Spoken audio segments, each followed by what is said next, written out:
This is a wall map, obviously a roller map of the great city of New York.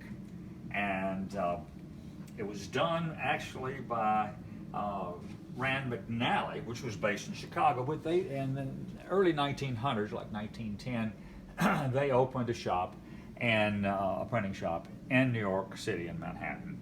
And we had their sign. It was a great big metal sign from the side of the building when they got rid of it. But it sold, I think maybe to the RAND McNally's. But this is the boom time in New York. Things are really pretty fully developed. The street patterns are probably the same as they are now on Manhattan and the Bronx and the neighboring areas.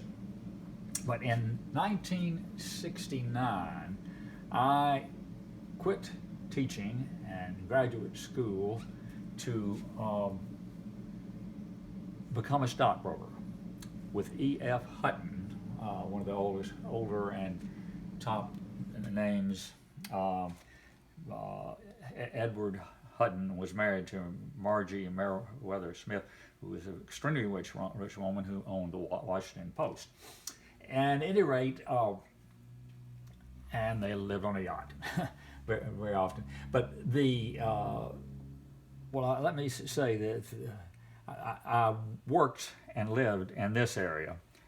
But when I first came there, I went down to, well, I can explain it right here, to the tip of Manhattan, and it was on a weekend, and I came to Battery Park, and this is Wall Street right up here, and I noticed it was high tide, and there was a little wall around the park, and this is, I'll explain later, a large expanse of water. There's the Hudson River, the East River, coming together. They go out into the Atlantic Ocean.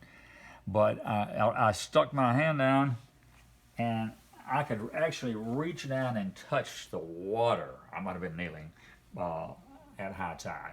I said, you know, it wouldn't take much, since they have this the Atlantic Ocean and a storm that's coming from the southeast, blowing all the waves this way. I mean, huge, towering waves, to push them into the Verrazano Narrows.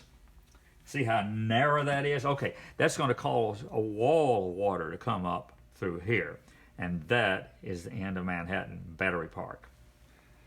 And actually what happened during a storm a few years ago, it inundated the park, the area down here where I had worked, and it flooded the subway system. It essentially shut this part of New York down. So nature is all-powerful, and we don't always anticipate what our magnificent plans are going to do. I think we'll stop there.